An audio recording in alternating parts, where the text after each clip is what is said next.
স্বভাবতই আমার যেটা পছন্দ সেটা হচ্ছে স্পিসিস অর্কিড কাল্টিভেশন। তো স্পিসিস অর্কিড নিয়ে কাজ করতে করতে বেশ কয়েক বছর কাটানো, আর সেইখান থেকেই মানে স্পিসিস অর্কিড গ্রোয়িংয়ের একটা শখ বা নেশা বলতে পারেন। তো ফ্যালানোপসিস যেটা আমরা সাধারণত দেখি যে ওই হাইব্রিড যে সমস্ত গাছগুলো অনেক ফুল ধরে বা বড় বড় ফুল হয়, তো সেখান থেকে একটুখানি আলাদা গাছ, সেটা একটা আমার স্পিসিস ফ্যালানোপসিস আজকে দেখাবো। সেটা হচ্ছে ফ্যালানোপসিস সিলেরিয়ানা। তো চলুন সেই গাছটা একটু দেখাই। এই যে এটা হচ্ছে আমার ফ্যালানোপসিস সিলেরিয়ানা। তো এটাকে আমি কাঠে মাউন্ট করেছি, আর গাছটার একটু সমস্যা হয়েছিল বর্ষাকালে। তো এই গাছের যেটা সমস্যা সেটা হচ্ছে যে বর্ষাকালে একটুখানি ঠিকঠাক করে কেয়ার নিতে হয়, ফাঙ্গিসাইডগুলো ঠিকঠাক করে দিতে হয়। আর এরকমভাবে কাঠে মাউন্ট করলে হবে।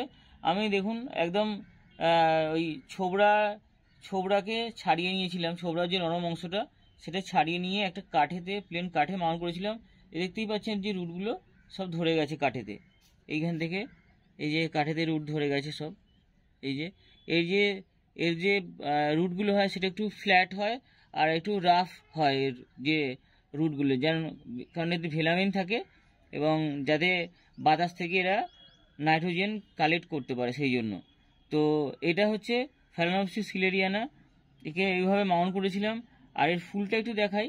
সেটা হচ্ছে ফুলটা এর হচ্ছে দেখতে পাচ্ছেন একদম লাইট পিঙ্ক কালারের, খুব সুন্দর একটা রং, যেটা আমার খুব পছন্দের। তো এই বছর খুব কম ফুল ফুটেছে, তো আশা করবো যে পরের বছর অনেক ফুল ফুটবে, কারণ গাছটা একটু সমস্যা হয়েছিল। তো ফুল ফুটেছে, এটাতেই খুশি। এই দেখতেই পাচ্ছেন যে কালারটা, ফুলের কালারটা আর প্যাটার্নটা এই সাধারণ যে আমরা হাইব্রিড ডেনড্রোবিয়াম দেখি তার থেকে কিন্তু এটা অনেকটাই আলাদা, আর মানে সাইজটা অনেকটা ছোট। তো এটা হচ্ছে একটা স্পিসিস ফ্যালানোপসিস, সেটা ফ্যালানোপসিস সিলেরিয়ানা বা সিলার্স অর্কিড বলে এটাকে। আর এটার কেয়ার যদি বলতে হয় তাহলে এর কেয়ার আমি তো এর পটিংটা বলে দিলাম কীভাবে মাউন্ট করবেন।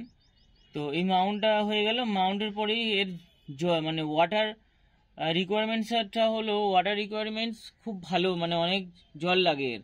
তো সারা বর্ষায় আমি কিন্তু মানে বর্ষার পুরো জলটাই কিন্তু এই গাছ খেয়েছে। তো এরকম বর্ষার পুরো জলটা একে দেওয়া যেতে পারে।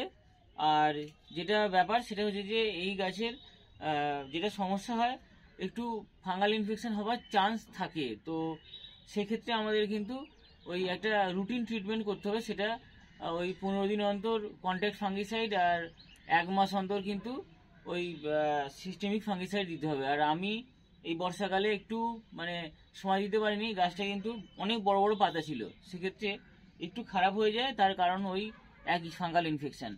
তো এটা একটা কারণ।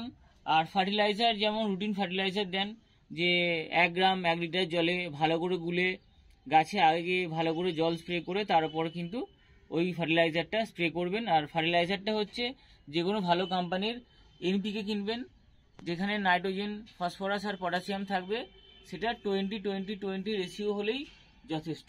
তো এটুকু কেয়ার আপনারা যদি ঠিকঠাক করে করেন তাহলে এই গাছ আপনারা আমাদের যে ক্লাইমেট সেখানে কিন্তু এই গাছ করতে পারেন। স্পিসিস, তো সেই কারণে এর ফ্লাওয়ারিং হয় কিন্তু এই মার্চ মাসের শুরুতেই, আর বাড আসতে শুরু করে একদম ফেব্রুয়ারির মানে একদম প্রথম উইক থেকে, ফার্স্ট উইক থেকে কিন্তু এর বাড আসা শুরু হয়। আর ফ্লাওয়ারিং হয় কিন্তু ঠিক 1 মাস পরে এর ফ্লাওয়ারিং হয়, সেটা মার্চ মাসে, মানে একদম ফার্স্ট উইকে এর কিন্তু ফ্লাওয়ারিং হয়। আর এর সানলাইট লাগে, মিডিয়াম সানলাইট লাগে। তো এর সানলাইট যেমন আমরা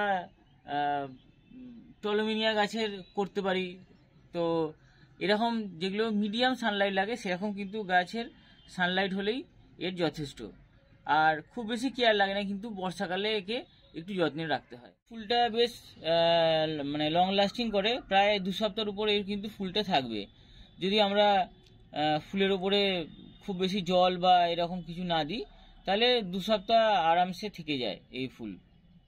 এই ভিডিওটা আজকের মতো এটুকুই। ভিডিওটা ভালো লাগলে অবশ্যই লাইক করে দেবেন আর বন্ধুদের মাঝে শেয়ার করবেন, যাতে এরকম ইনফরমেটিভ ভিডিও তারা পেতে পারে এবং অর্কিড গ্রো করতে সুবিধা হয়। আর যদি নতুন হন আমার চ্যানেলে তাহলে অবশ্যই সাবস্ক্রাইব করে নেবেন।